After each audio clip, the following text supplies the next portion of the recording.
Today we are going to make felted string lights. Saw these in the store the other day and I thought, how easy would that be to make? So let's begin. I've got a bunch of wool roving you can get at a wool supply store or sometimes a craft store. Different colors. I'm doing fall colors, so oranges and reds and a touch of black. And here are some that I already made. There you go. These have been drying overnight. And this is how you do it. Take a ping pong ball and start putting, you're going to see the inside and the outside, and the in between layer you're not going to see. So put the colors that you want to end up seeing. I've got red, a bit of yellow. Just pile it on. There's no perfect technique here. Just a touch of black. You'll be surprised how much this will show up. A bit more red. I want to completely cover that ping pong ball with my first layer. Okay. Now I'm taking a second layer of roving that I really don't care to see. Just scrap roving, and gonna completely cover the ping pong ball with that. So I'm doing in one direction, then I'll do another piece in the other direction. It's just a messy looking ping pong ball right now. Now I'm putting another layer of the colors that I want to see. More red. And I've got this really like a little bit of black, because on top of the black I want to put very vivid orange. You can spread it out or just leave it in strands if you want. See how messy that is? Don't worry about it. That's how you know you can do it. Hold it as best you can. I want some of this really vivid orange on there. You know what? I need to be able to pull it apart, and I don't have two hands. So I'm going to use this other orange. If I thought ahead of time, I would have pulled it apart first. Some of this orange here, yellowish orange.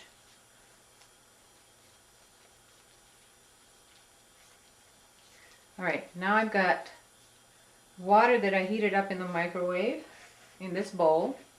I'm going to add some dish soap to that. Stir it up. And this is called wet felting, where you just take the hot soapy water and apply it to the wool roving. Kneading it, massaging it, is going to felt it into the completed ball that you saw. Now I'm just going to keep moving it around, squishing it, rolling it very gently until this shrinks, the roving shrinks tightly around the ping pong ball. It could take 5, could take 10 minutes. Every once in a while, put more hot soapy water on that.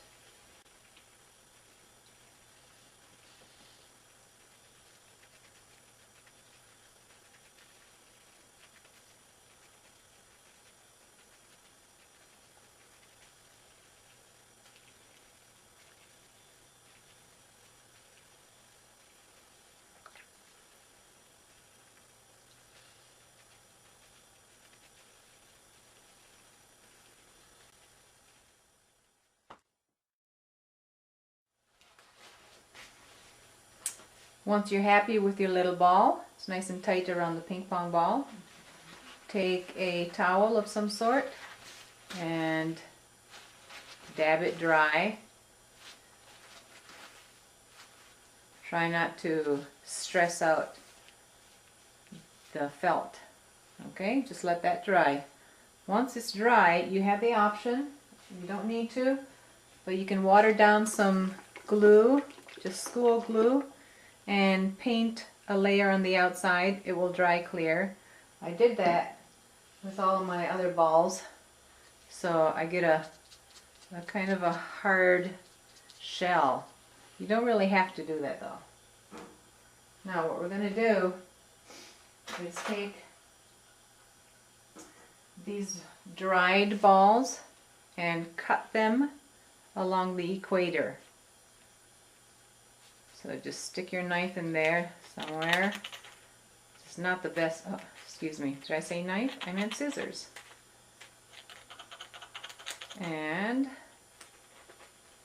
cut along the equator. If you're not perfectly right on the center of the ball, don't worry about that. You'll have two imperfect sides and it won't matter at all.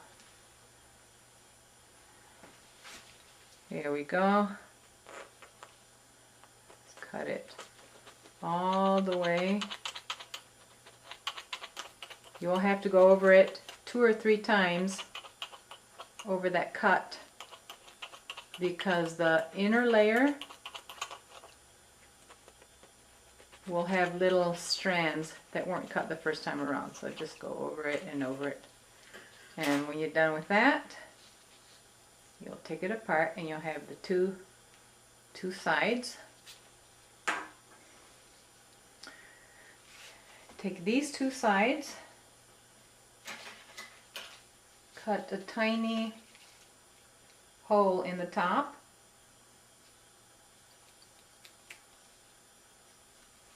Like yay.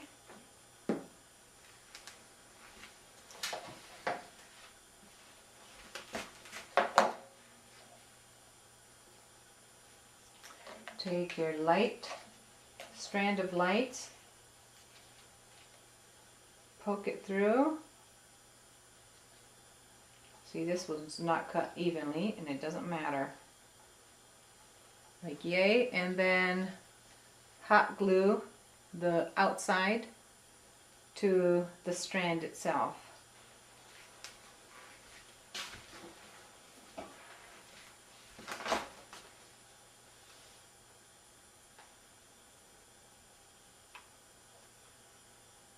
Just a dab will do ya.